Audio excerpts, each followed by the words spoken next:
Hey y'all, welcome back, or welcome for the first time to Psilocybin Says. I'm Courtney Rose. I'm just allowing. I'm just embracing my feminine and allowing. Okay, I think there's a healthy balance here. Yeah, you're right. And today we're talking about the feminization of the nation through psychedelics. Are psychedelics a feminizing influence on Western culture? What do you think, Courtney? Maybe they're adaptogenic in quality. Maybe they're balancing. Maybe they're kind of a tuning fork, if you will, towards masculine, feminine balance, whatever you need. Yeah. Maybe. Yeah, I think that's a possibility that we discussed in this episode. We also discussed this in the context of some pretty, dare I say, exposing conversation. We get we penetrate some deep topic subject matter here. Yeah, we do. This is one that can be applied to, everything. There's a feminine, masculine, energetic push and pull spectrum to everything in life. Yeah. So this may be one that is comes back to haunt me at some point. You drew out some sensitive information here. It was very skillful, but you did it by sharing your own. So wow. I love how we just make love through the microphone. Yes. Well, I hope you listening and hopefully watching. If you're not watching this on YouTube, you can go to our channel, Psilocybin Says, and you can look at our Christmas tree. You can look at the clothes that we're wearing and make judgments. We obviously batch record. We do. Not in big batches, but a couple episodes here and there. We are wearing the same outfit as the last episode. That's not is that a masculine or a feminine trait? What? To wear the same outfit in the two videos. I think it's feminine because we're letting go of potential judgments about recording 2 episodes in a row. I would think it's masculine about not giving a fuck what somebody thinks about how we look.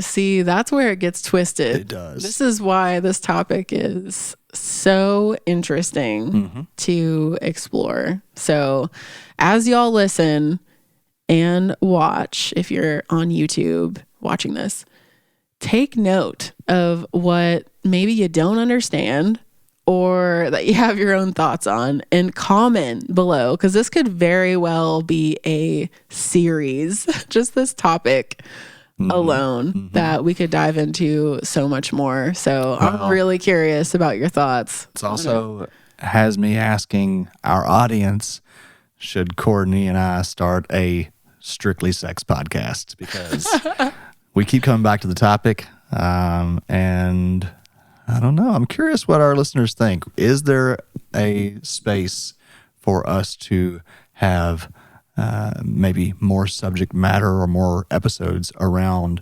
psychedelic sexuality? Curious what you think there. We really enjoy talking about anything and everything, and we feel like that's an important part of the psychedelic growth, of human growth overall. And yeah, we're just really happy to bring these conversations to light, no matter how some people might perceive or even judge them.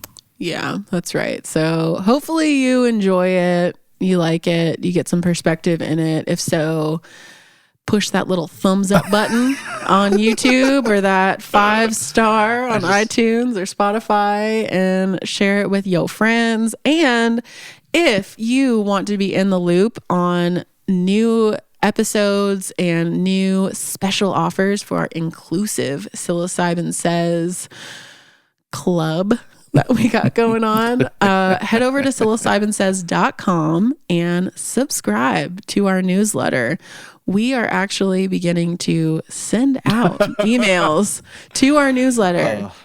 Big apologies if you've been waiting for many months for an email, and also thank you for your patience. And it's gonna get interesting. People get enough emails as it is. I think we've done them a service, but not sending a bunch of fluff. We're not sending fluff. I know. I'm saying I know. Yeah. Saying, you ain't gonna get fluff from us. You're apologizing for not having sent a bunch of emails over the last year or however long it is, and I'm saying we've done that, and to a large degree, it's been intentional out of respect, not to just be sending a bunch of emails to people. We actually really value your attention and your time. There is nothing greater. There's no greater resource than our time, and that you choose to spend it with us. And we do see our numbers growing. We know that we have more and more listeners every week, and that really means the world to us, because we are very intentional about this show, and we desire deeply to bring subject matter to light that few people within the psychedelic world, which is incredibly ironic that there is so little of this kind of real meaty conversation in the psychedelic world. So high five to us. We're doing it. Subscribe to our newsletter. It's going to get juicy. Thank you for listening. And I will refrain from making any jokes about prostate massages right now. Yeah, that's for later in the episode. So hope you enjoy. Thanks for listening. How feminine are you feeling right now? Man, this conversation could be very revealing if I allowed it to be. Whoa. I think I probably shouldn't, though, just yet. Maybe push the boundary just a little bit. Just a little. I think me talking about feeling feminine is a pretty boundary pushing. Yeah, I guess. For me. We're in 2022, baby. Yeah, soon to be 23. Wow. Got a big movement going on right now as far as gender fluidity goes. Yeah, so maybe the whole masculine feminine conversation will be completely irrelevant at some point. I almost feel like we're at a place now where a lot of people judge you for not painting your nails and putting a skirt on every once in a while. Probably not. Okay. I will say that Marilyn Manson was probably one of the first exposures. Actually, no, I can even think back to the Stone Temple Pilots being on some music awards, and I think it was Lane Staley was the music singer, came out in, they did Sex Type Thing, and he wore a skirt and lipstick, and I'd be lying if I said there wasn't a part of me that was that appealed to,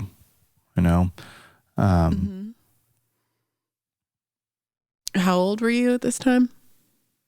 High school, like freshman year of high school. I remember my mom was like, "Oh my God, this man in a dress wearing lipstick, this is an abomination." I was like, "Oh, this is kind of sexy, Mom." Yeah, kind of the new thing. No, there is something that I really like about that, moving boundary. It's not something that I've been able to really discuss until probably 3 or 4 years ago. And even then, I don't know if I have really I'm sure I've told you some of this about my ex-wife's psychic friend and the whole thing about Eric needs to embrace his feminine. Oh, that's right. Yeah. Before we met, this was like 2009, 2010. She had this, psychic friend who I was like completely poo-pooed on psychics at that time. But he said some stuff to her over the phone without having ever met me or being told much about me that kind of rattled me. And one of the things that he said that he asked her to convey to me is that I needed to embrace my feminine, and particularly engage more with the element of water. And I dismissed it consciously, but there was a part of me then that knew, because I have for a very long time, if not not my entire life, because I can look back at like age 5, 6, 7, where I felt that aspect of myself more present. And growing up in the hypermasculine construction family, Catholic, boys are boys and girls are girls kind of thing, I very much doubled down on the masculine dominate, force things to happen, assert your will kind of mentality. And slowly, mushrooms, in fact, have softened that quite a bit. And I remember listening to Terrence McKenna in the mid-2000s and him talking about how, it makes sense that most shaman were women and that the psychedelic experience was this kind of overtly feminine, soft kind of thing, and how women from day one basically were preparing themselves for the physical reality of being at the threshold of death and submitting through childbirth. So a lot of it makes sense, and it's still something that I am trying to really embrace and apply in my being. So how do you feel like that's, as you've felt this softening in your life over time, from Stone Temple Pilots to mushrooms and other ways, how has that benefited your life? Wow. I feel like I'm only really starting to experience benefit because I'm only really starting to understand what it means. You've seen me over the years. I've still been very assertive, purpose driven, my will shall be applied. And really since starting Sanctuary is where I feel like I have more so embraced those qualities of softness and allowing a little better. I got a lot of work to do. I've been listening to a lot more female motivational speakers, and I tend to value their advice more, I recognize, like who's the one lady, Marie Forleo,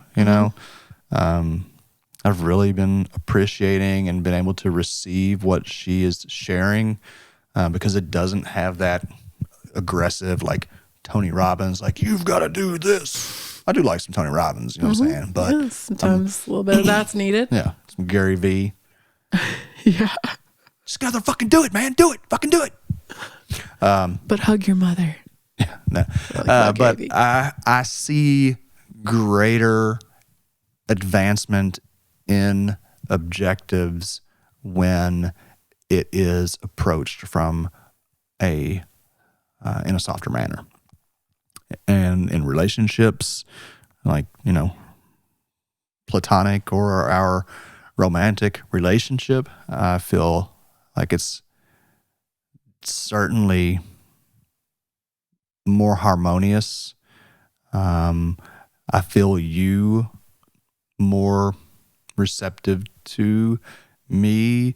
I feel you more capable of embodying some more assertive qualities as I soften, because it's like, that balance. We're not butting heads.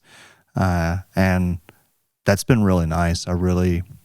It's still a conscious challenge. I have to consciously be like, slow down, let it be, accept everything that it is, and just be okay with it. And I notice very frequently when I do that, that I'll feel a shift in you, and then you'll start to engage differently. Mm-hmm. So yeah, that's it's been a tangible shift, and I still have more to allow. Yeah, thankfully you're not dead, so a lot more. Okay, good. Yeah, I mean, at least sure doesn't feel like it to me. If I am, then you are too, and we're Yeah. So, so you mentioned that in the mushroom space, working with the mushroom has helped in that process. How, what do you think that's about? What's that actually? Let's try and resist the mushroom and see what happens. It's like resisting a tidal wave. Yeah. And yeah, we all know where that's going. So, it's interesting though. I do recognize that all of my life, from my earliest childhood memories, I enjoyed being around women far more than men.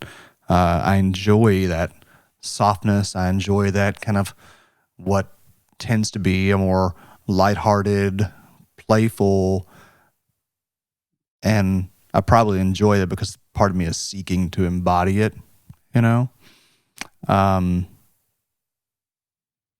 So yeah, but mushrooms and psychedelics overall, LSD and ayahuasca and DMT, there's just such an element of submission, and I'm not saying that women should be submissive, but if we look at the elemental nature of feminine versus masculine and go back to ancient, understandings, the yin yang and all that, and the doubt, like the softness is feminine, hardness is masculine, forcing is masculine, and allowing is considered a feminine trait. Mm-hmm. And so I do see those qualities very much are very helpful to bring into the psychedelic space. You can resist, you can go in with a very dominator mentality, but you're gonna face that. You're gonna that's what you're gonna be confronted with, and it's probably less likely to be an enjoyable experience. Mm-hmm. Yeah, my perspective on feminine versus masculine is now pretty different than it used to be. I think I identified feminine and masculine more externally in the past, 5 to 10 years ago. And now it's more of I identify it more with a feeling than a look. Mm-hmm. And yeah, thankfully I've got so much learning to do around this. But as I'm reflecting on some of my friendships with women, and how different, on the spectrum of feminine and masculine, my female identifying friends are. Mm-hmm. And it's that feeling that you get with people, that pushing versus just kind of flowing. Mm-hmm. And yeah, for myself, feeling how much more allowing, it's such a process with an ebb and a flow, but I feel the mushroom has helped me so much with this, just letting go, letting things be, and trusting the process feels feminine to me. Mm-hmm. Whereas, yeah, putting something in place, not even making something happen necessarily, but asserting ourselves. It just feels very, masculine. And,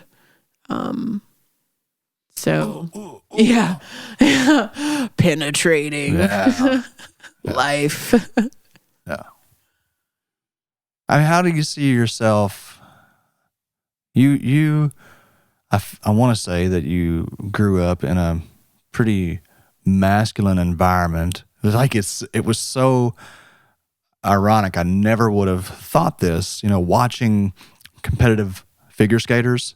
I would have never, I always thought, oh, it's so graceful and so beautiful. And even the men are in tights, it's just, but like, that's some serious masculine energy shit that's in disguise. Yeah.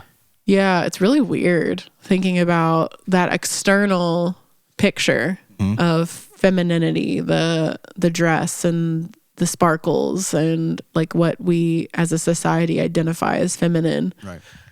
When really like that to me now, it from the outside looks very masculine. That like pulled back hair, heavy makeup, like perfect outfit, like that's very masculine. It's a very masculine thing to do, is to assert that type of appearance. Everything's precision on people, on point to the music, like no fucking margin for error. Yeah. It's break your kneecaps for that fucking trophy, bitch. Yeah, like coaches yelling at you from the sidelines and just tracking everything. And I mean, that was extreme. It's such a masculine experience. So was it a head fuck as a woman? I mean, how do you feel like that impacted your kind of experience with womanhood? Well,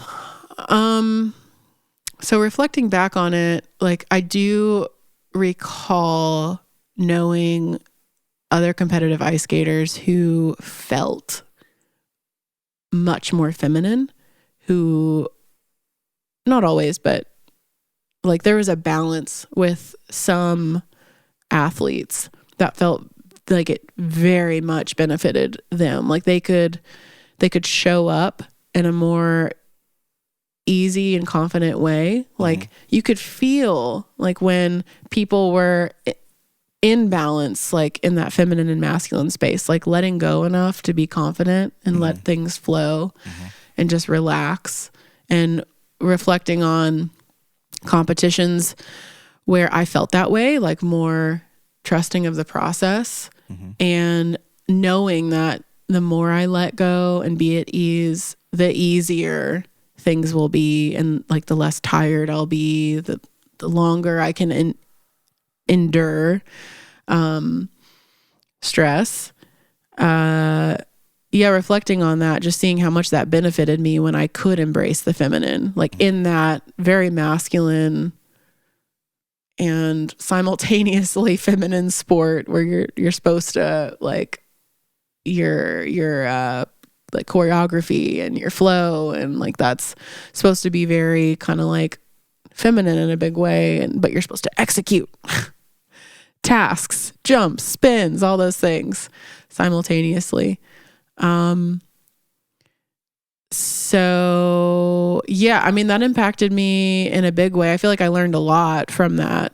Like when I could let go, I've brought that into my life for sure. Now, being able to feel like the tension and like the pushing, and how like when you fall, say like in ice skating, when you fall and you're really tense, you get way more hurt. You get way more injured.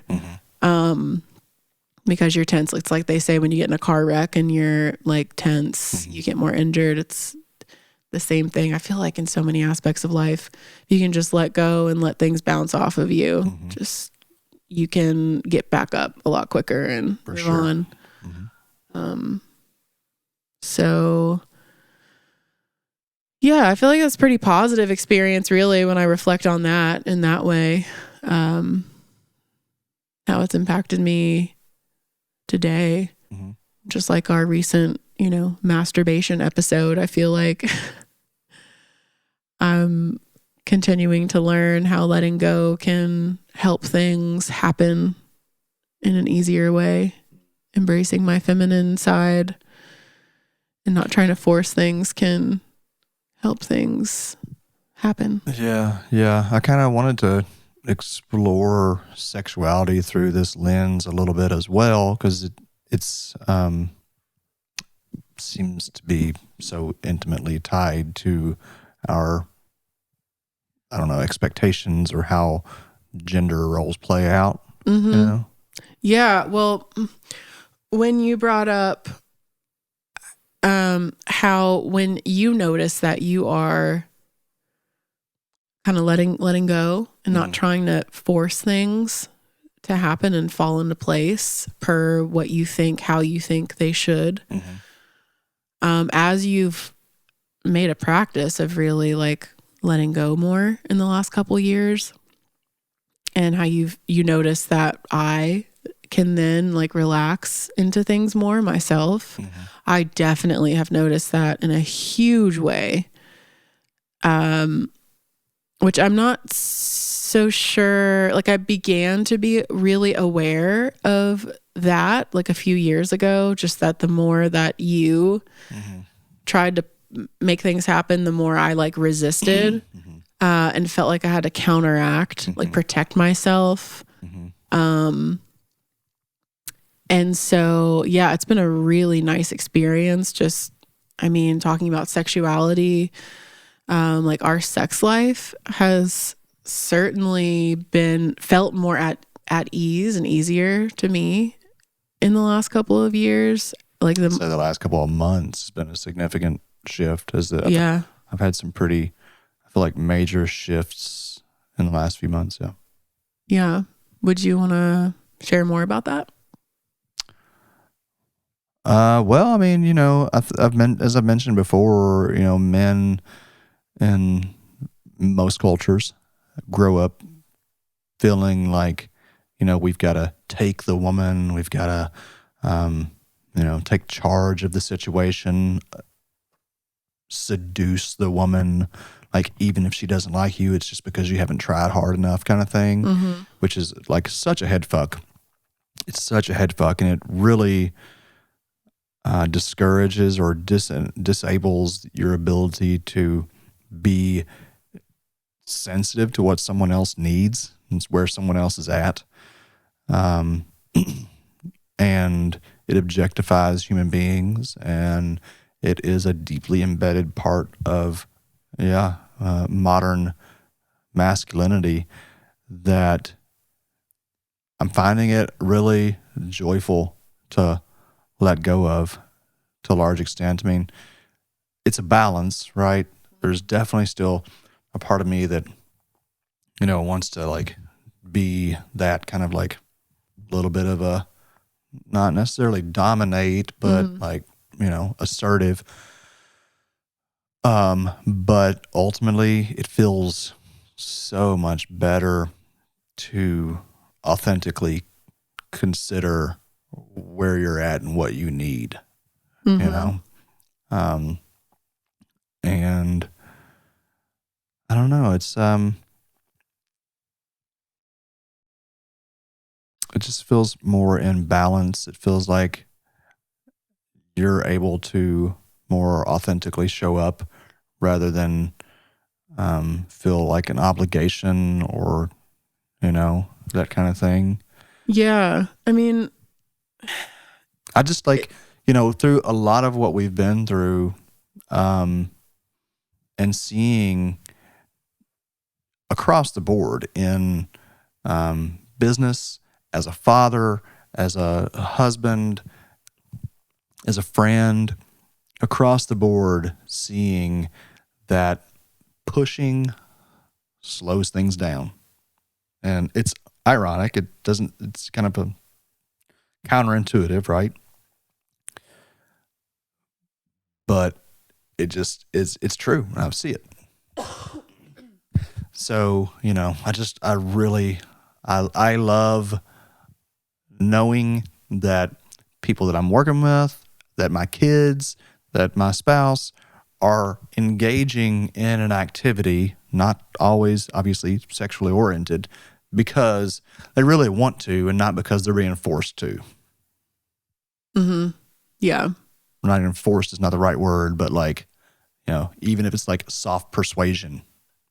Yeah, I mean, something that's coming up for me is like this conversation we've had about the ego and how people say like, kill the ego, like, it's bad. Mm. And like, I kind of feel like this could be so far interpreted like we're saying masculinity is like bad or unhealthy or something like that. Not at all. Which I feel like there's healthy and unhealthy parts to everything in existence. And with masculinity, that's kind of how I'm starting to see it, is like the healthy version of masculinity is that like that embracing a part of the feminine side, like being like on the spectrum of things, like able to dip into that feminine side and come back into the more masculine side of things. Like as a female identifying person who like very much feels like I very much feel heterosexual. Of course, like I've talked about before, I've been with women sexually and feel turned on by women at times. But ultimately I want to be in a like primary solid partnership with a person who's identifying as a man. I'm really happy that's me, by the way. Yeah, me too. And when I ask myself, what do I see as a healthy masculine person? It is somebody who's willing to like have a vision and pursue that vision and be assertive in many ways.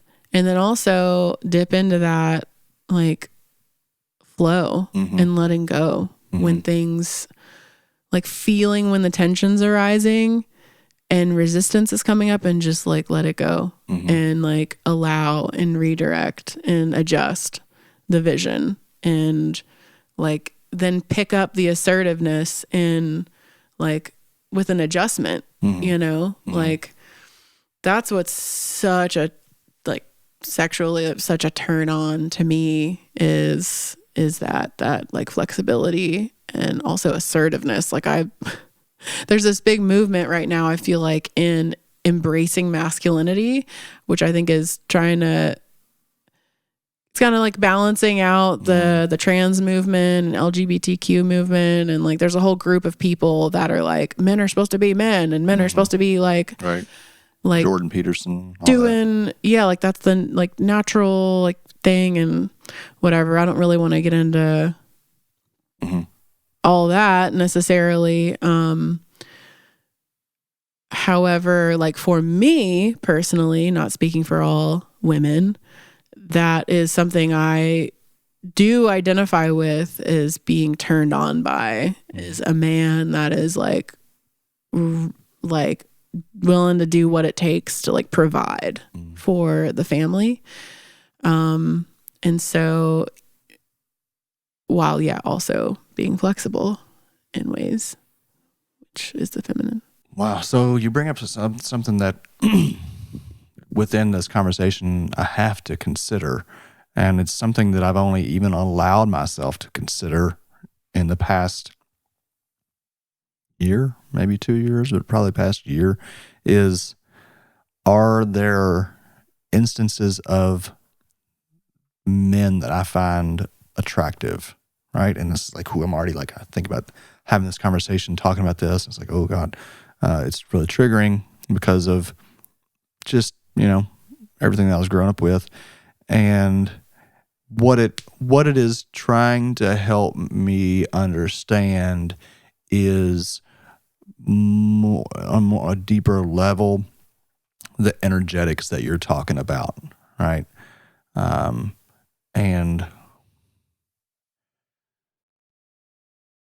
we're taught, I think, kind of culturally, it's not always real direct, even though it is often as well. We're taught, like you said, to identify masculine and feminine by external appearances, and that is just a part of the equation.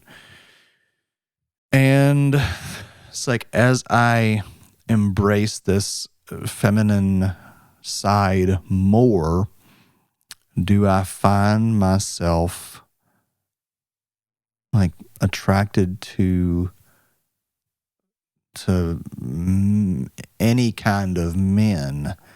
And I mean, there's been like a couple of times where I have felt a curiosity, like, is this feeling that I'm experiencing, is this sexual attraction? And if so, like, what is it? Because it's definitely not the body. I do not find the male body to be like sexually attractive. Just don't.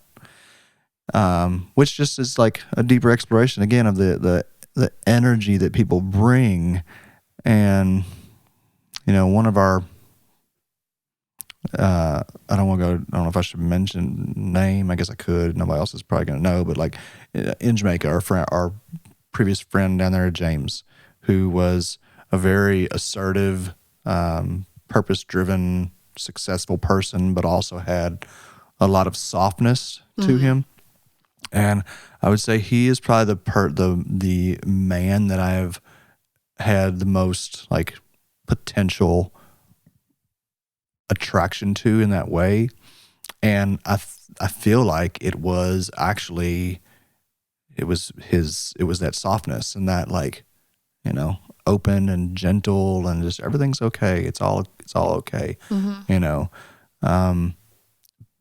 But I don't know, like, when I look at women that I've been attracted to or been with over the years, I don't know that those are the kind of women that I have tended towards. I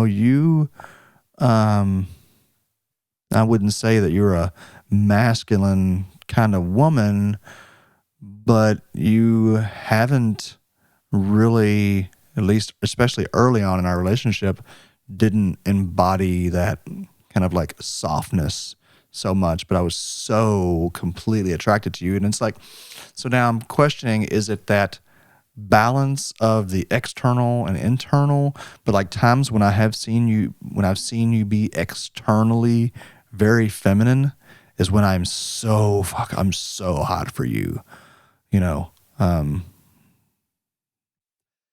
don't know. It's just interesting to explore, especially when we take it out of kind of like the analytical sense and we just sit with the heart-centered energy of it. Yeah. Well, you've also mentioned that when I'm like being very assertive, like in business situations specifically, I think, and also as a mother, you've mentioned before, just being very assertive with my boundaries and clear, that's also been a turn on. I think I just really like when you like really like embody, you know what I mean? But also, like, if you're just hanging around in sweats, and I'm just kind of always hot for you too. But I know the times when it really kicks up is when you're either being, like really like assertive. Whoopsh. Just kidding, sort of. Or no, you're not. Okay, no, you're right. Or when you are being very feminine, and I don't know. I don't know how much, like, talking here. There's stuff that I would maybe say to you if we weren't on camera and recording around this. Yeah. Well, I mean, I don't want to get too off topic, I guess. Is this off topic? Like, I don't know. I mean, I'll just go ahead and say, so like when we have been with other women, in that like sexual relationship, I have felt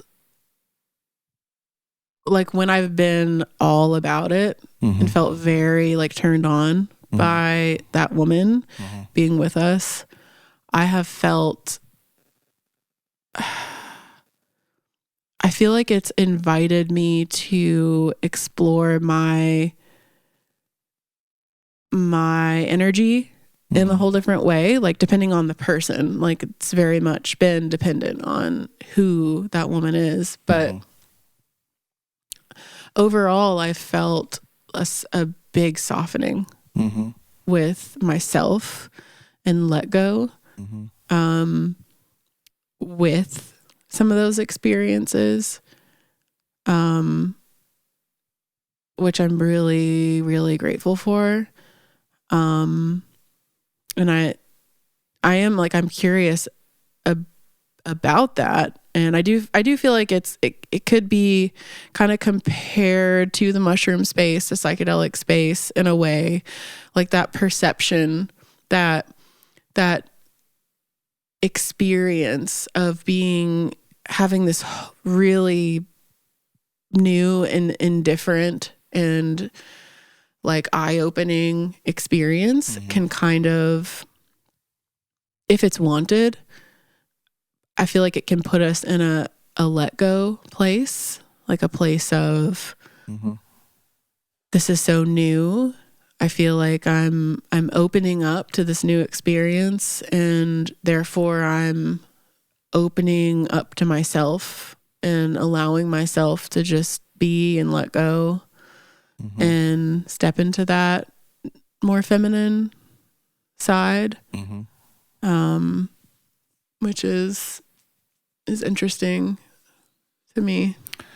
Yeah, well, I mean, that's kind of, I'm glad you said that, and since you did, I will embrace my real vulnerability here, and say that that aspect, seeing you become like the quintessential woman, and I don't know really, probably pick it apart. I don't really want to. I'd rather just sit with how it feels, and that, what a, oh my God, like, it's hard to, wow.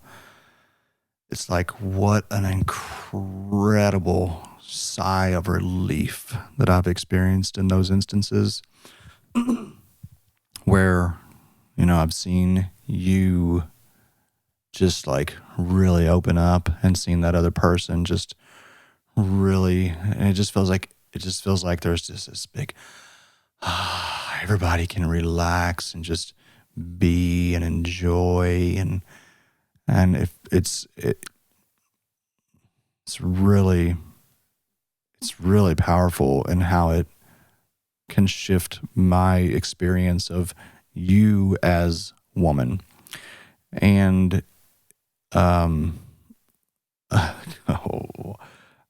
fucking hell, who'd have thought we'd be going here today? But this is becoming more of a common conversation as men start to understand the power of the prostate.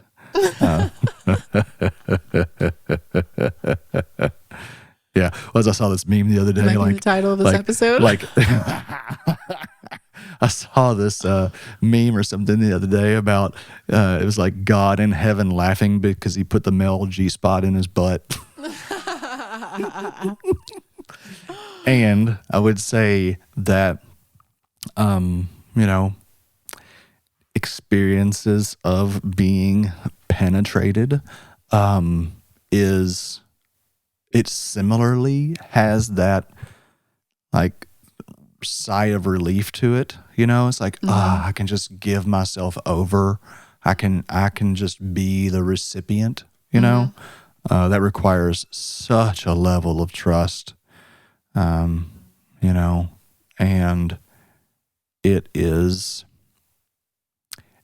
it's actually really, really liberating.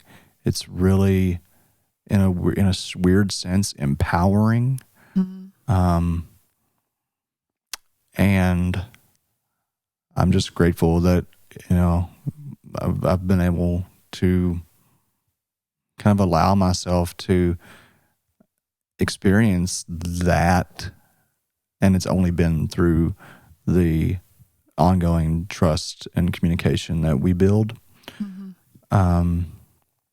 So, wow, I didn't know this was like really like, it's really awesome how even in this conversation and reflecting on some of these experiences, how that it's almost like MDMA, it's that big heart opening. It's just like, oh, wow. So gosh, wow. Thank you for really just helping me experience so much more of what it is to be a human, instead of this kind of one lane. This is the body you were born into. So this is how you interact and behave in the world. And that's just such a limiting view and experience. Yeah. Thank you for talking about that a little bit. Yeah. Wow. I think it's, gosh, yeah, that's going to be a thing. Like it's going to be a trend, like talking about the prostate. And wasn't that kind of recently been a thing? Like, anal sunning or something. What was that called? Oh, yeah. Butt sunning or butt sunning. Yeah. It's like as we as a culture become more comfortable with the let go and get back into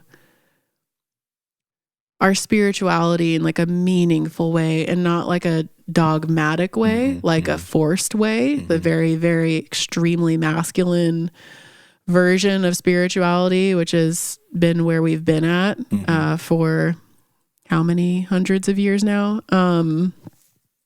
Like as we get back into more of the OG like spirituality and like feeling that, allowing ourselves to feel again life and ourselves, which is happening. And I feel like that's a big part of the trans movement, LGBTQ plus movement, is like we're getting there. We're starting. This is the beginning of us like letting go, exploring our prostate, exploring our buttholes. We all have them. We all know there's lots of sensory things going on there. Tons of nerve endings there. There's lots to learn, lots of education to be had, lots of letting go and easing in to be had there. Fun to be had there. I'm, slowly opening up to that myself. But yeah, I don't know where I was going with that, but well, I think what sounded like you were pointing to is this massive global shift, this refeminizing that we're having. Yeah, you know, and you can exactly. It's pull out a Bible, pull out any of your religious texts that we've been referring to for the last 6,000 years, and it's been a man's world. Period. It's been a dominator's world, and like whatever, it served its purpose, but I think it's pretty obvious that is. Look at what's going on in, all the fucking money and resources, and like our children are starving and our education system sucks. Healthcare is so fucked, yet we can find trillions of dollars to make bombs to protect us from ourselves. Yeah. And I think we are waking up to this male dominator mentality is not serving us. At the same time, having an over-feminized world culture is not going to serve us either. I think we are and have to continually seek balance.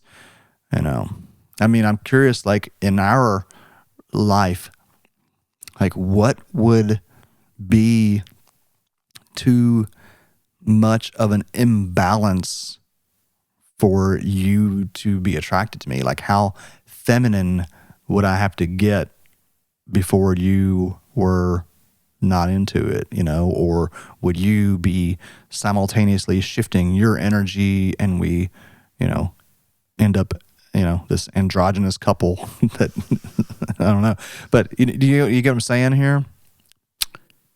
Yeah, I do.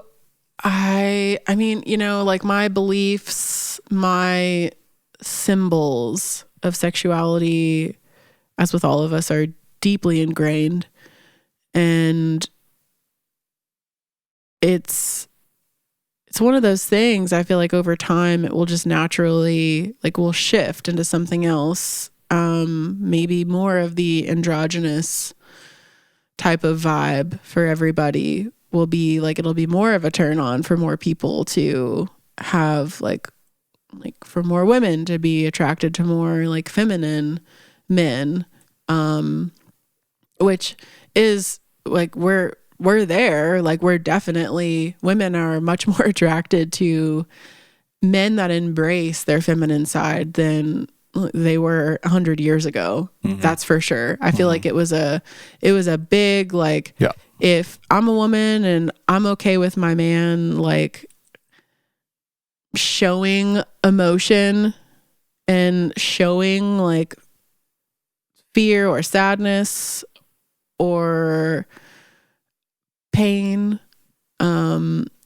like, that's not culturally acceptable. If we're 100 years ago, it's probably going to really freak me out as a woman and think, ooh, that's something wrong with that one. Whereas now we're like, that's a positive thing, like, overall. Like, we're getting there. There's still a lot of, and wouldn't you say, as long as that individual can also step back into like a masculine role as well, right? I mean, definitely. But like, I wonder, I mean, I still have these images, like, which have been heavily impacted by pornography and all of the like marketing TV, propaganda and television as a kid, and like what women should be attracted to in a man. Like, that's stuff that it's just deep in there. I'm not reprogramming that anytime soon. I don't want to put a ton of my energy towards reprogramming that heavily anyway, but like, well, I mean, you like to see me chopping wood and carrying rocks and that kind of shit. There's like archetypes that I'm like, right. Yeah, like that's a good sign. That's a good thing. That's like what we need right now. And like, depending on where we're at, like what the mood and tone is as a culture, as far as what's needed in a man, what's needed in a woman, I feel like is going to inform our own individual, personal, like, indicators of like positive signs of masculinity and femininity. And so I imagine, like, I'm sure in 200 years, it's going to look, relationships between men and women, they're going to look different. They look very different right now than they did 200 years ago. So like right now, like if you were to start wearing skirts and stuff on the reg, I wouldn't be into that. Yeah. Like I just personally wouldn't. Like, I know women that, well, I don't actually personally know women that are really into that, but like I see women on YouTube that are into that with their partners who are men identifying and like to dress and drag, and like they think that's hot and stuff, and that's cool. Like, I'm not, it's whatever you want to do. I'm not into that though. So what about this whole, like, we have a tendency to broadly apply these norms, and I don't know that we as freely honor the individual's kind of sense of attraction or identification, right? Because looking at, like, if someone is, I'm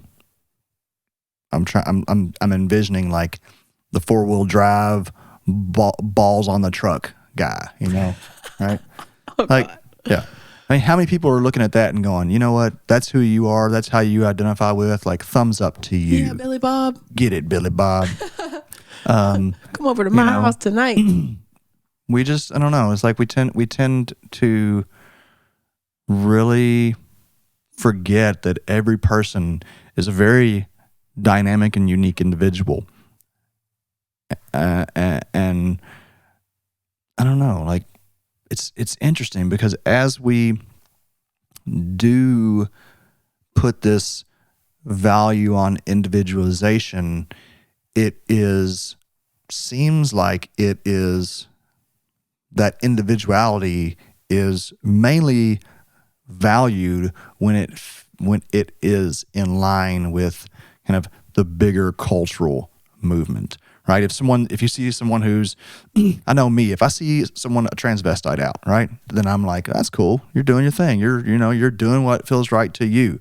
But if I see Billy Bob, I'm like, Billy Bob, get the fucking truck nuts off your truck and grow up, Or if I see like a woman in a power suit, or not to say like a woman in a power suit, but like that very corporate, aggressive, masculine woman, I criticize that more. I don't have that same acceptance or like encouragement that I do for someone who is like really stepping out there. And so I just in my own self, I want to try to be more compassionate of each individual where they are in their journey rather than thinking like, you're not going the direction that the rest of us are going. Kind of, you know what I mean? Yeah, for sure. It's an interesting thing that we use judgment in our day-to-day lives all throughout our day to assess situations and make decisions. So like it's understandable that we would see something out of what we feel like is out of place and think twice about it or like have a reaction to it. Just because what we naturally do is judge everything around us. And I think that's an important part of being a human right now, being alive, just surviving and thriving and having discernment. And at the same time, I agree. Like, I think it is really, it can be very expansive and helpful in our growth and in our thriving to be conscientious of how we're judging. And when we feel like a strong reaction to something, to be aware of it and spend at least a moment or two questioning that reaction. Like, is this, I just had a strong reaction to this. Like, for what reason? Where is that coming from? Am I having that reaction because I'm afraid? Do I feel threatened?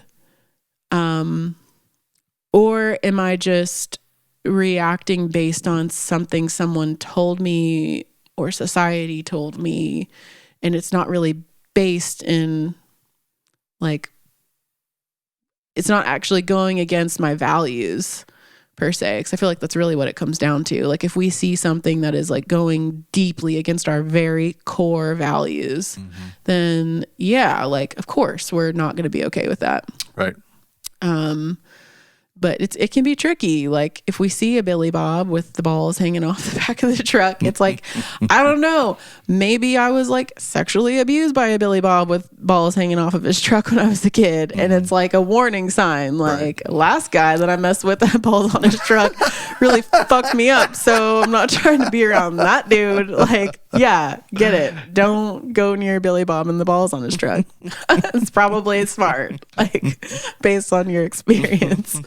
But if it's a man wearing a dress in a store, it's like, I mean, and maybe it's the same thing. Maybe we had a traumatic experience with a man wearing a dress in a store one time. Definitely had a facilitator who was a man in a dress that was a real fucking problem. And it was not because he was in a dress. It was because of his personality. And so occasionally am triggered by that kind of stuff. Can we go back to the psychedelics though? I'm like, Yeah. as we're talking about this, and it's all relevant. Everything that we're talking about is all relevant. As I consider psychedelic communities overall, and this question of, do psychedelics kind of help to elicit a more feminine nature from those who commune with them? And like, I'm trying to see very hypermasculine men who I've known who've taken psychedelics, and hypermasculine women who have known they're taking psychedelics, and is there a consistency between both of those groups in calibrating more towards a feminine self? And I would say yes, overall.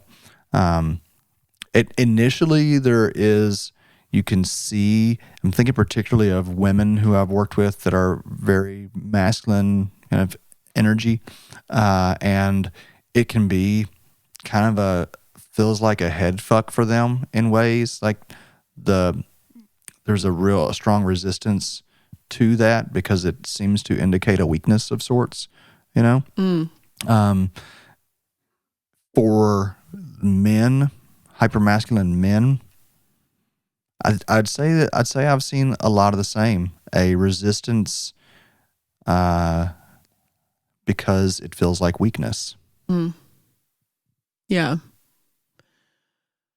Yeah, I very much identify with that feeling. Just like 2 days ago when we had that day at home without the kids, and like we've all been like passing around multiple sicknesses for the last month, and it's just been kind of exhausting, and it's felt like every spare moment of free time that I have, I need to be utilizing it to get things done. And a couple days ago, when we finally had a day at home without the kids, I felt like in major conflict internally, because I felt like drained, exhausted. I didn't want to force getting things done.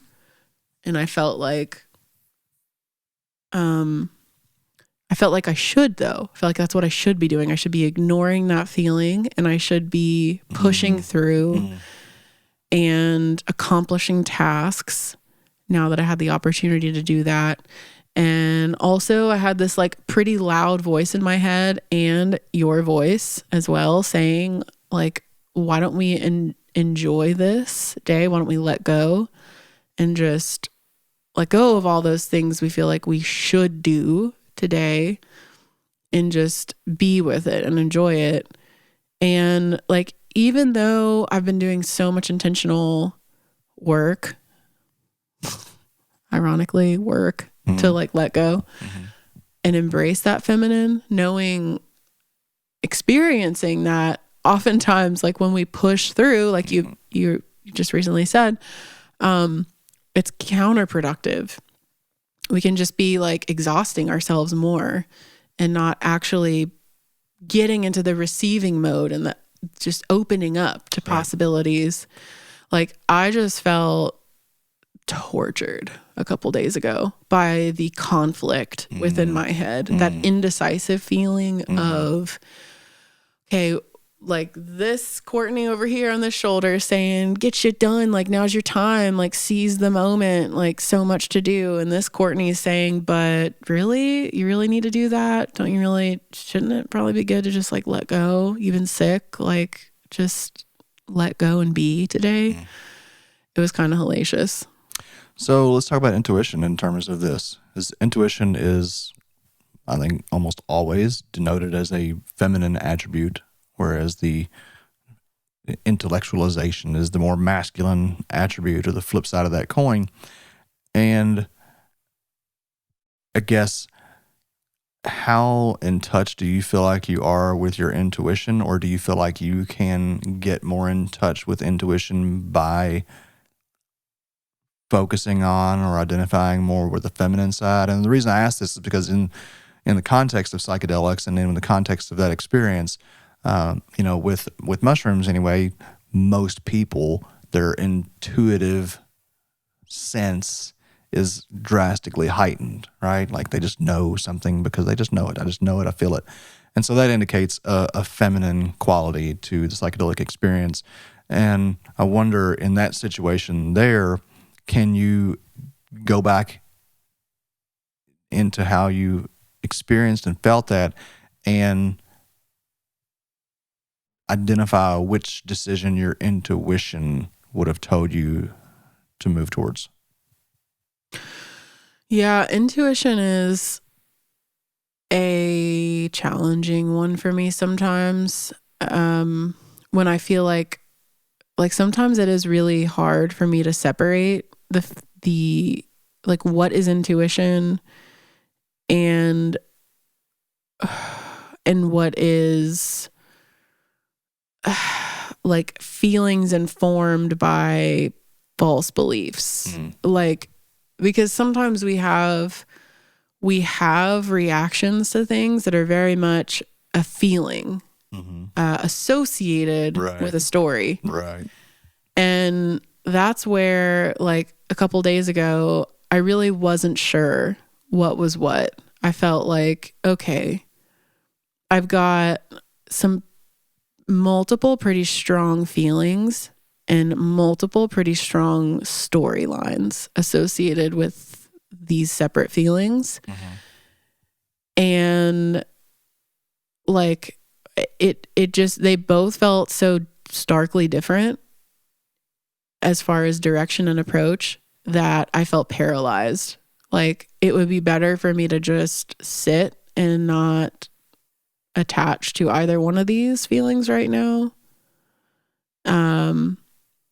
And just like see what happens. Which, like, in the mushroom space, I've definitely been there. I've seen people go through it where there is that like heavy conflict of, all right, I'm being shown like this part of my life, I am miserable. However, I've got, like, as soon as I start feeling that, like, all these beliefs start coming up. Like, but what about this? And what about that? And what about this?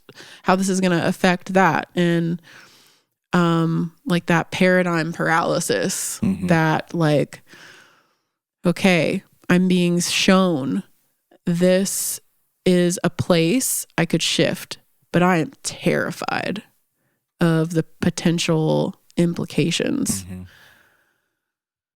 of that. So I don't know, like, intuition it's another one of those non-absolute things. I feel like. But isn't that a good example of where you can use the feminine to empower the masculine? Because, like, if your intuition is telling you this is the thing that you need to do, right? Well, then comes the action, then comes the doing. And so, having that balance of listening and sitting with and being the intuitive self and then acting when it's time to act, like that, I feel like that's what, and maybe that's like the bigger and more appropriate conversation around how psychedelics fit into this equation, is that maybe they're not inherently masculine or feminine. Maybe they're just balancing. And that why we're experiencing them as a very feminine presence right now is because we need that. So tipped heavily towards the masculine. Yeah. I mean, you think about, like, Aztec cultures that were doing human sacrifices with psychedelics, like that's a pretty masculine culture, thing.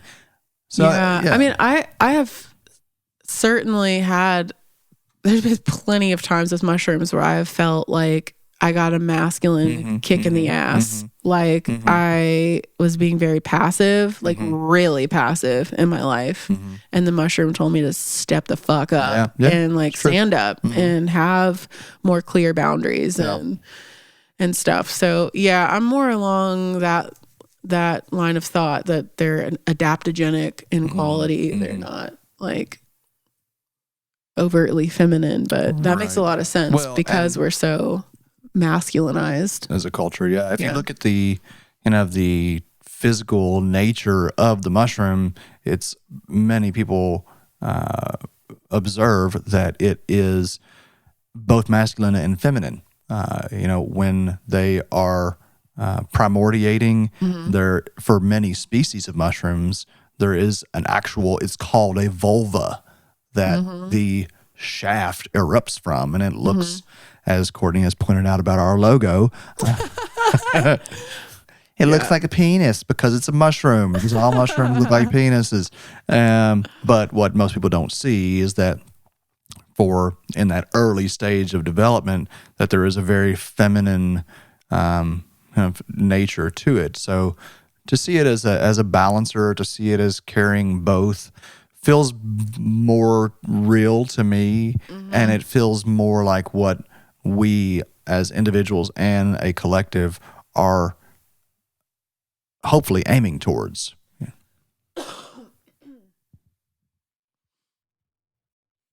Yeah. I feel like that's one thing I love so much about mushrooms is that quality, that they just give you what you need, help you see where you might be able to shift, like retune in this way or that way, just give you that different perspective on things that can help you adjust. Yeah. Yeah. Wow. What a dynamic conversation this has been. Maybe we'll talk about sex. I did have one thing that I was going to bring up, but I wasn't sure how to bring it up. You look nervous. Yeah. Well, just this idea of areas of our life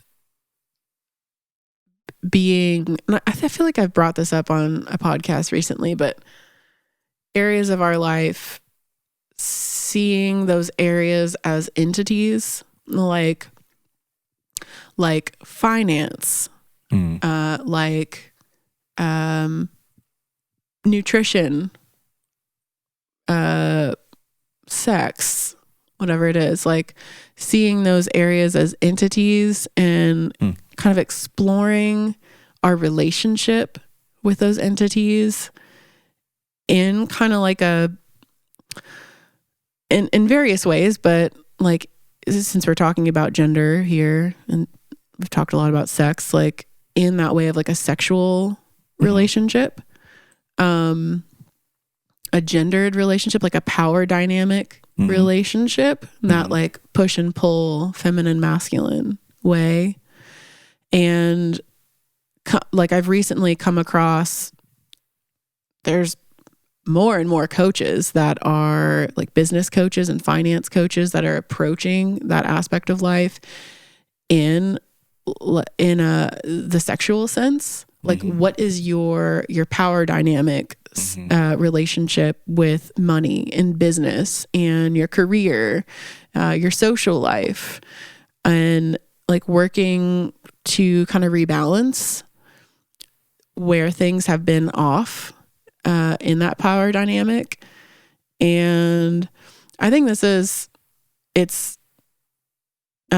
really interesting to me, like particularly when talking about money and our association with money taking care of us or not, and how we can visualize our relationship with, say, money as that an actual relationship. Like, how do we talk to money? How do we see money in our life? Is money asserting? It's like, is the balance so tipped that like we see money as like a negative thing, or like, has money left us, or is money like providing for us, or like, how do we see that? And when we recognize what our current relationship is with it, we can kind of like talk with it and reframe and revisualize that relationship. So yeah, I like personification for these kind of intangible aspects of our lives, and how it gives us something we kind of hold on to and really identify. And again, it's kind of like the sexual stuff we were talking about earlier. It's the feeling that is associated with it, which is just something that as I get more balanced, find myself more drawn to. Like I want to understand how I feel about things, not what I think about things. So I think that's a very helpful tool. So those are my closing thoughts. Okay. I suppose. Yeah. Closing thoughts. Yes. I just enjoy the journey. Yeah. And I trust the process as much as I can, and that the more I'm able to let go of the expected roles and boxes, the more fulfilled I become, like thinking about if Eric 10 years ago would have met Eric right now, he would have been probably running the other way, in a lot of ways. Maybe a little turned on, a little maybe probably out by how turned on former Eric was to present Eric. That's probably, yeah, I'd say that's probably true. That's an interesting thought. Do you think, would Courtney 10 years ago be one to do Courtney today? Wanting to do Courtney today? Probably. I'd probably be like, whoa. Yeah. It's too much. It's too much. Can't handle it. Can't handle your empowered energy. I'm going to be over here. If you want to talk or anything. I'll just be over here. If you just want to hang out for a minute. We don't have to though. Oh, it's a journey. It is. Yeah. Awesome. Well, thanks for really drawing out that sensitive information. Like sensitive, really actually sensitive. Yeah. Yeah. Orgasmic even a little bit, maybe. I think it's a little. I mean, I would encourage my male counterparts to do your own research, but it does seem like God put our G-spot in our butthole. Yeah, there's actual places you can go in various parts of the world where it's like make an appointment to get, your prostate worked out, exercised. And it's like it's seen as a very healthy practice. Yeah. Something you pay people who specialize in that. Or you could just make it part of your pleasure practice and not just your wellness practice. Yeah, well. I mean, whatever it takes. Right. To get feeling better. Yeah. All right. I've enjoyed this. Maybe there's a part 2 coming. Seems like there's more lingering to talk about. Yeah, I think so. I keep thinking that maybe you and I just need to have a complete other podcast that's centered around sex. I don't know. I wonder what our listeners would think about that. Let us know in the comments. All right. Thanks so much. Yeah. Thanks, y'all.